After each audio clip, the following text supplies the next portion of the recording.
So back in 1989, Heroquest first launched in the UK with its first version, shall we say. Later on, it was reprinted with a second version. Now this is in the days before games came out with second editions when they were fixed, which is more common nowadays with like Fantasy Flight and such. But anyway, so the second version came out and had a couple of changes. The big one, as you can see here, is the original quest had the maze and it was replaced with the trial in the second version. But as well as this, they had a couple of other changes too that you might not have noticed. Like, for instance, when I was younger, we did have a copy of both of these, and I did obviously notice how the quest was different depending on which book I used, but a lot of the other changes I didn't actually notice. For instance, the rulebooks were completely overhauled as well, which makes sense because they actually relate to the first quests.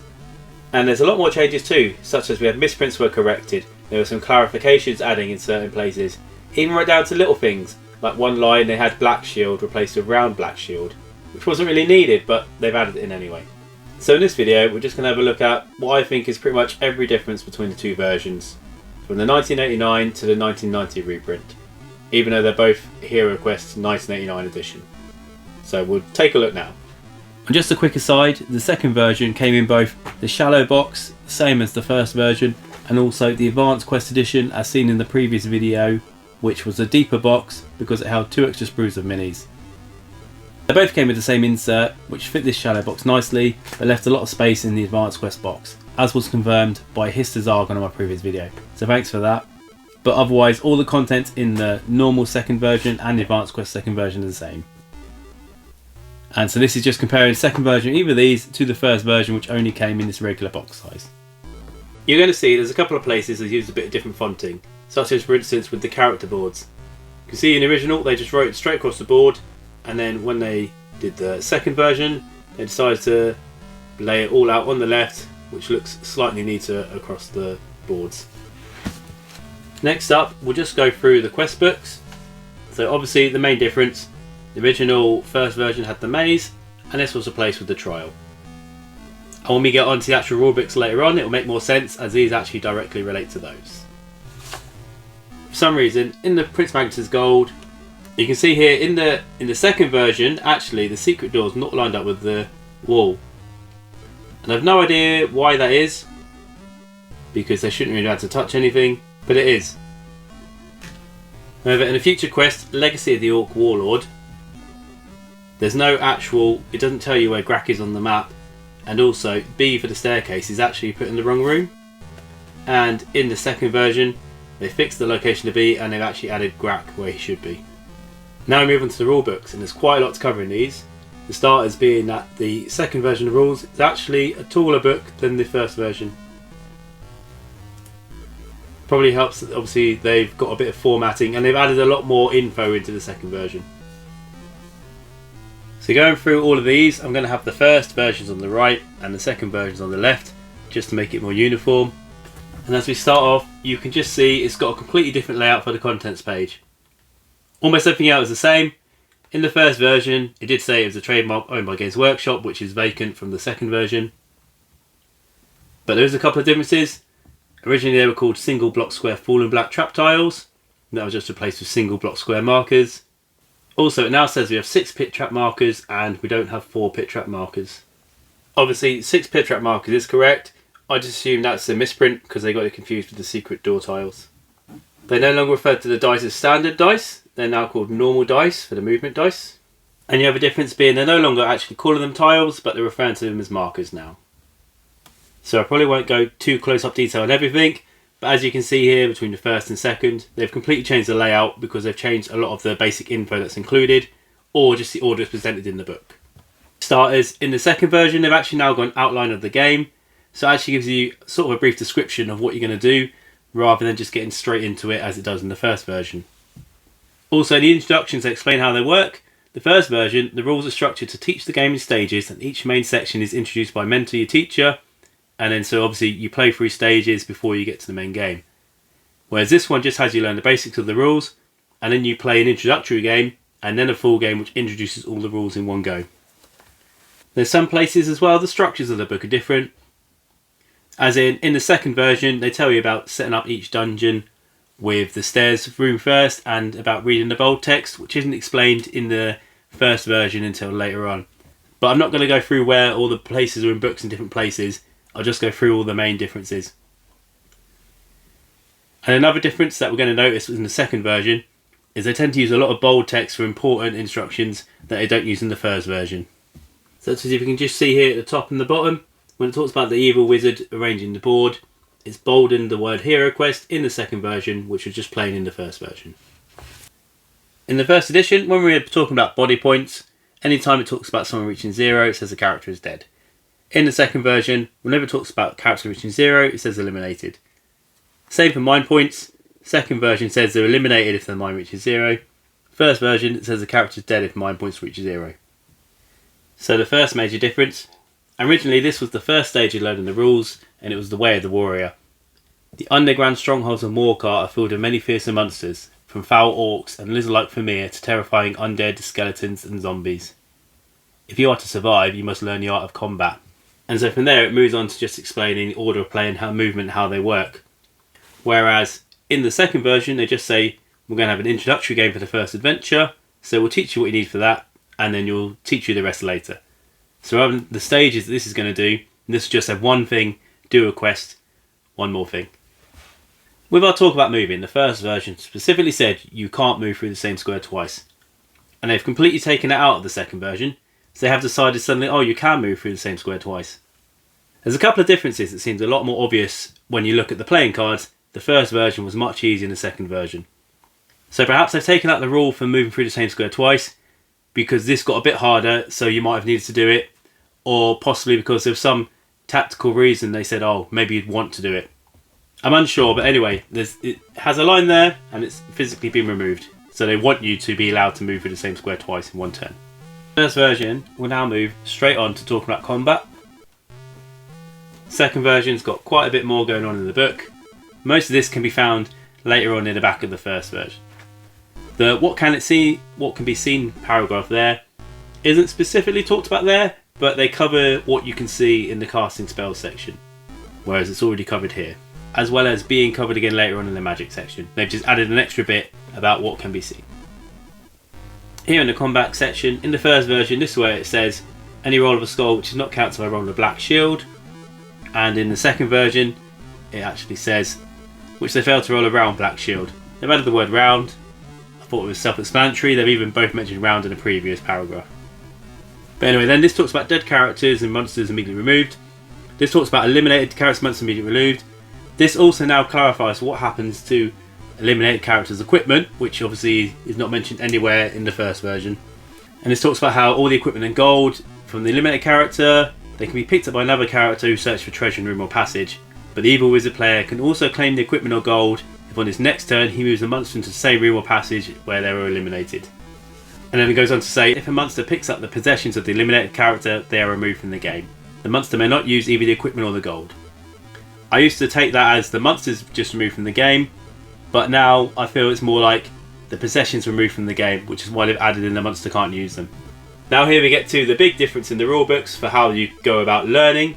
So in the second version, you now do the trial. So you now actually play the first quest from the book without knowing any of the rules for spell casting, for search for traps, for search for secret doors. In the first quest there are no traps, there are no secret doors, doesn't matter. However, if you're not going to cast spells in that quest, the wizard's a bit useless. But either way, that's what they want you to do. The first edition, however, has you doing something called the arena.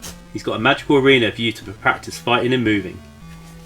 If you just want to excuse the state of the painting miniatures, here it is set up. As the book describes it, you just set up all 4 of your heroes in the corners of the main room, put 5 goblins in there, and then go. And it's just a battle to the death. The last monster or character alive wins. And part of the thing here, it doesn't say the last team alive, it says the last character. So this is a battle to the death. The barbarian's going to walk over and slaughter the wizard because the whole objective is to be this last character alive. He doesn't care what team he's on. Now that you're either done with completing the whole of the trial mission in the second version or this arena mini mission in the first mission, it now moves on to teach you about spells. And as you can see again, we now have the way of the wizard with their little text info to read before they move into it. And this just goes into the full game and starts off with casting magic. One thing they did mention before and then remove is it does say if you try to cast a spell on a model which is not visible, the spell has no effect and is wasted. and the spell actually still gets discarded if you waste it. This has been completely removed reference to it in the second version. I'm assuming because possibly here the heroes would try to cast a spell, the evil wizard would go, no, you can't see them, it's wasted, and then it just got discarded, and maybe a lot of people got a bit annoyed about that, so they just completely removed that. So now if you're just trying to cast on someone you can't see, you just can't basically. And then once you've learnt spells, first edition, you now return to the arena and you do exactly the same again, except now the magical users get to actually use spells. So maybe now the barbarian won't charge straight at the wizard because he's going to get pelted with a genie and fire of wrath. And then we now move on to the way of the scout, and now it picks up a lot of rules that were mentioned earlier in there, such as the quest book and so on, moving around the board, opening doors. A line here that says, note that because you may not move through the same square twice in one move, if you get through a door, you may not pass through it again until your next turn. Obviously, that was removed, so they do want you to be able to go through doors twice. Whether it's so now characters could walk out into a corridor or hallway, see what's either side and walk back in, or maybe it's just they didn't want it there, who knows why. Walk in to see if there's a trap or something. But either way, that's actually gone out of the second version completely. Now we're on the section about searching. And one thing that they've added to clarify, or they've added it as a rule, maybe, is now we're talking about traps. The first edition just says about the dwarf or any character toolkit equipment card can disarm traps. It now says they must be next to the trap to disarm it, and the dwarf can only remove one trap per turn. So that's quite a big change from the first version, where you just send a dwarf at the front of the party and he just search for traps and clear the entire corridor. Now he actually has to walk up to each trap to disarm it one at a time. On the traps as well, for the second version, they've now added that monsters do not set off traps. They may move freely through squares that contain hidden traps, but once it's placed, monsters follow the same rules. They don't mention anything about monsters to do with traps in the first version. Now, this book doesn't actually explain traps in the first version. They're all just left on the actual screen, whereas the second version does go through all the traps. So just here, comparing the pit trap rules, you can see that obviously they've now updated to say characters and monsters may attempt to jump across the pit, instead of just saying you may attempt to just. And also added about characters can attack and defend, but roll one less die than normal, whereas before they had nothing to do with that. But so one thing about here is you can actually read, for the pit traps, it does tell you that characters can't search while they're in a pit. So any character who walks through a doorway into a pit trap won't be able to search, so if there's a trap on the next square, they're going to end up walking into it. Which is a bit different than how we used to play it when we had the first version rules. Also nice to see, originally they just said for treasure, monsters may not move treasure. Then I'll actually say monsters may not move treasure chests. I don't know who had the idea of moving treasure chests, but they've just told you can't move them, so there we go. No, no, no, no, no. Now, here's one big change that they actually made from the first version to the second version, which did end up sticking. In the first version of treasure cards, anything which contains gold or jewels actually tells you to return the card to the bottom of the deck. Second version, they've changed it, and now you go, actually, it is not returned to treasure card pile at all. The first version also said with the potions as well, if you use the potion, you return the card to the bottom of the stack. Second version doesn't actually mention anything about potions, they're vacant. It's got gold and jewels and other treasure cards showing traps or wandering monsters. And this is probably because the potion cards get discarded when used. Now maybe they thought the first version was too easy, so they made it a bit harder in the second version, which would make sense if they've carried it over to the US version. Or it could have been they just thought the characters got too rich in the first version. Because the actual potion cards themselves say discard, whereas this says put it on the bottom of the stack when it's used. This doesn't need to mention it because it just says discard, so it just gets discarded along with all the gold and the gems. Traps and wandering monsters are complete opposite. This has no mention of it, but here it actually says your traps and wandering monster cards are returned to the treasure card pile and then it's shuffled before any more are drawn. Also, wandering monsters, they have added for the second version. If there's no space next to the character, you put it anywhere you like in the same room or corridor, it just can't get a free attack, which isn't mentioned in the first version. Probably they didn't think about it till some crafty players surrounded themselves before searching. Then finally move on to end of it with the questing. So now, if you were doing the first version, you'd go on to do your maze, knowing all the rules of the game. And this just tells you how to set for the maze, which I think is also explained in the actual quest book for the maze. But it does say you can play through the trial quest as many times as you like, and each time the character is restored to full strength. And then for the completing the quest bit, in the second version, they've actually also told you to complete the quest, your characters have to move back on the stairway, and also that monsters can not move on the stairway tile, so they can't stand there to block you off. It also tells you that your character players can restore your body and mind points to their starting value before beginning a new quest. I guess it's not actually mentioned there, so I don't know how many players just thought your characters had to survive the entire dungeon only going off healing potions. Now that we've completed the quest, we're on to buying equipment. And we're not going to get into the age-old debate of whether you can only have one of each card or you can have multiple. That's for a later time. But it does, in the second version, clarify stuff to do with, say, using your helmet and armour as extra dice rather than replacing it, or weapons you use here, you roll a dice for the weapon instead of your dice, whereas some people might have thought it was just extra dice you'd roll on top of your character's beginning stats. And it lets you know you can't wear more than one type of body armour at any time. That's not mentioned anywhere there. And then the last bit is just about becoming a champion. And again, originally when you became a champion, you were awarded 500 extra gold coins that you could spend on better equipment. Now if you become a champion, the Grateful Entrance makes you a champion. That's it. No benefit to it at all. Which is interesting because one of the things you get is when you get the Prince Magnus gold, if you keep the 250 gold, you can never become a champion, so you can never get the 500 gold. Whereas now, if you keep the 250 gold, you can just never get called a champion. Why does it matter? But maybe you just want to be a champion because you're a good guy and you're the hero and you want to be called a champion. You don't need a cash incentive, really, do you? Just in the back here as well, you can tell which version you've got because the rules are 4271 GB, but the first version were actually sub 489 and this one's a 790. And looking at the quest books, the first version was the 489 and the second version was 490. And finally we're going to move on to the two decks of cards, and to start off we just look at the serial numbers printed on the Goblin. You can see here originally it was 389 and then it went to 490. Obviously they've changed the cards and corrected one or two misprints of the equipment. So first up with the cards, we've got the treasure cards, and so you can see here the Wonder Monsters and the Traps before mentioned nothing, and they now tell you to put them back into the treasure pile. All the treasures, the gold, the gems, the treasure hoard, anything that gives you wealth, before it tell you to put it back in the treasure pile, now it doesn't. And the potions still say to discard in both editions. However, originally they said restore 4 body points, and now they say up to 4 body points. Now we come to equipment cards, which also had something that was quite noticeable due to the lack of them having multiple sets. Back when we did play, you could only have a piece of equipment if you got an equipment card. And that is the original set came with 2 helmets and 2 shields. When they were reprinted, you only got 1 helmet and 1 shield. But instead you got the braces and the cloak of protection, which added an extra protection for the wizard. Now again, originally I just thought, oh, they just updated it and that was a misprint and it should have been like this. But now I know that there have been other changes. Possibly did they originally design you can only have 1 piece of equipment for each, so you could have 2 helmets and 2 shields, but only 1 of everything else. And then go, actually, we want to make the wizard a bit better because he gets battered around a lot, because he doesn't have much going for him. Not really certain, but anyway. And the other equipment there is a short sword, which originally just allowed you to roll 2 combat dice to attack, which was quite useless because it can't be used by the wizard, everyone else already rolled 2. And now when they've redone it, they've actually added that it can be used to attack diagonally. So the first version, short sword useless, second, much better. And then finally we've got the spell changes. So Rock Skin would let you add defense dice until the next time you defended, and Courage would let you add 2 combat dice the next time you attacked.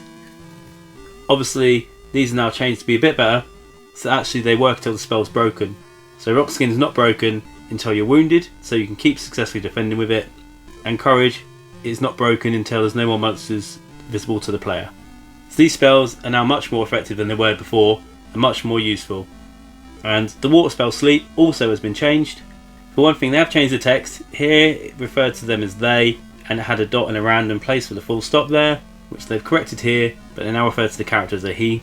But now before, when anyone was put to sleep, they'd stay asleep until they rolled a 6 at the start of their turn before they can move. Whereas now, they wake up if they roll a 6 or if they're attacked, but also they can't defend until they're attacked. So when they're first asleep, it didn't say it, so actually the monster could sit there fast asleep and defend themselves. Now they can't. So there we go, that was all the changes between the first and second versions of the game. Like I said, apart from the obvious ones with the first mission and the different equipment cards, not a lot of it was actually noticed. So you might have been playing the wrong version by the wrong rules, depending on what one you had, what you were taught, what you picked up, etc. Anyway, while I'm getting around to all these arena fights, if you want to keep watching videos in HeroQuest, there'll be a link on the top left here. Probably be to do the US version I got my hands on, or be a comparison between that and the UK version. Or it might be the new edition, who knows, there's plenty to come. Anyway, thanks for watching.